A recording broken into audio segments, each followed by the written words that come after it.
మీరు జీవితంలో కేవలం ఈ 3 పాటిస్తే చాలు.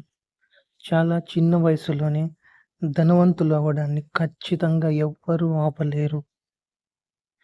95% మంది అనుకుంటారు. ధనవంతులు అవ్వడం అంటే చాలా చాలా కష్టం. అది మన వల్ల కాదు. దానికి చాలా అదృష్టం ఉండాలి.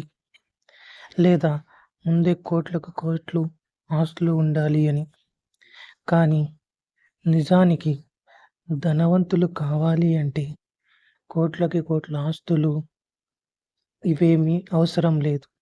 ఏమీ లేకపోయినా కూడా జీరో నుండి స్టార్ట్ చేసి ధనవంతులు అయిన వాళ్ళు చాలామంది ఉన్నారు.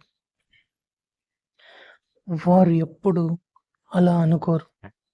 ఎందుకంటే వారు డబ్బు పరంగా ధనవంతులు కాకపోయినా మొదటగా ఆలోచనల పరంగా వారు ధనవంతులు.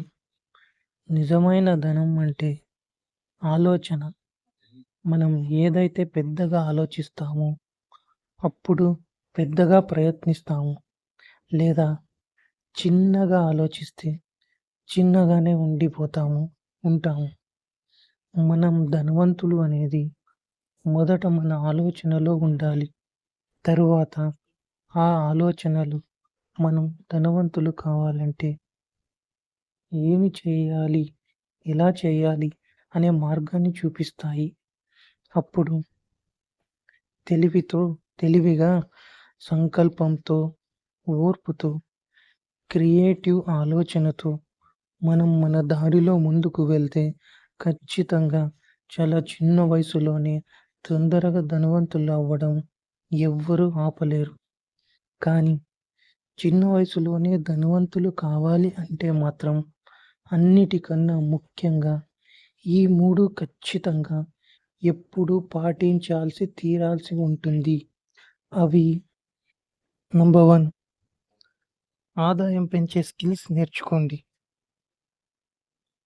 డబ్బు చాలా చిన్న వయసులోనే సంపాదించాలి అంటే దానికి తగ్గట్టు ఆదాయం ఉండాలి. అది ఆదాయం ఎలా రావాలి? ఏమి చేయాలి? అన్నది మీకు చాలా ఆలోచన ఉంటుంది. అందుకని ఏవైనా తక్కువ ఆదాయం కాకుండా వేరే ఎక్కువ ఆదాయం వచ్చే కొన్ని స్కిల్స్ ఉంటాయి. అవి నేర్చుకుంటే మీరు డబ్బు చాలా సులభంగా చిన్న వయసులోనే సంపాదియచ్చు. For example digital marketing, coding, video editing, YouTube video start చేయడం, ఇన్‌స్టాగ్రామ్ లాంటి ఆదాయం పెరిగే సోషల్ మీడియా కంటెంట్ క్రియేట్ చేసేలాగా ఏదైనా చేశారనుకో, ఆదాయం ఆటోమేటిక్‌గా మీకు వస్తుంది. అలా ఒక 4, 5 ఆదాయ మార్గాలను చూసుకుంటే డబ్బు చాలా తొందరగా చిన్న వయసులోనే సంపాదించుకోవచ్చు. ఇంకొకటి ఒక బిజినెస్ స్టార్ట్ చేసినా కూడా డబ్బు చాలా సులభంగా, తొందరగా చిన్న వయసులోనే మీరు సంపాదించవచ్చు. నంబర్ 2 ఖర్చు చేయడం కన్నా ఎక్కువగా పెట్టుబడులు పెట్టడం పైన ఫోకస్ చేయండి. డబ్బుంటే ఖర్చు చేయడం, డబ్బు లేకపోతే ఊరికే అయిపోవడం కాదు. డబ్బు ఉన్నా ఎలా సంపాదించాలి? ఎలా ఖర్చు పెట్టాలి? అని తెలియాలి. కొంతమంది డబ్బు ఉంటే చాలు చాలా ఖర్చు పెట్టేస్తారు. డబ్బు లేకపోతే ఊరికే అయిపోతారు. నా దగ్గర డబ్బు లేదు. నాకు ఖర్చులు ఎక్కువున్నాయి అని అంటారు. కానీ నిజానికి డబ్బులు ఉన్నా కూడా అతిగా ఖర్చు పెట్టడం ద్వారా ఖర్చులు ఎక్కువైపోయి డబ్బు లేనట్టు ఉంటారు.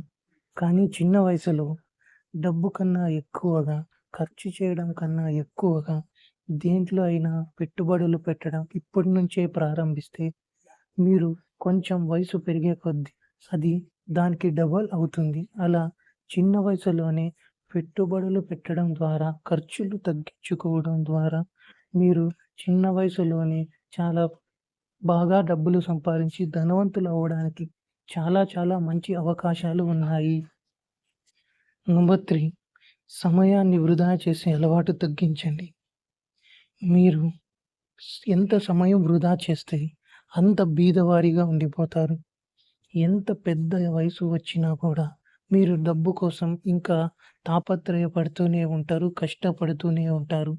అందుకనే చిన్న వయసులో సోషల్ మీడియా, ఎంటర్‌టైన్‌మెంట్ లాంటివి చాలా వరకు తగ్గించేసి trading, investment, skills, coding, digital marketing లాంటి ప్రతిభ ఉన్న, టాలెంట్ ఉన్న కోర్సుల మీద మీ దృష్టి పెడితే, మీరు చిన్న వయసులో కష్టపడితే అప్పటికి చాలా బాగా సుఖపడవచ్చు. ఇప్పుడు ఎక్కువ ఎంటర్‌టైన్‌మెంట్ దానికోసం టైం వేస్ట్ చేసినారనుకోండి, మీరు చాలా వరకు బాధపడతారు. ఖర్చులు ఎక్కువ అవుతాయి. అందుకనే దేన్నైనా గానీ టైమ్ పాస్ మాత్రం చేయొద్దండి. ఎందుకంటే టైమ్ పాస్ చేసే ప్రతి ఒక్కటి మీకు అలవాటులాగా మారిపోతుంది. తరువాత ముందుకు చాలా బాధపడతారు.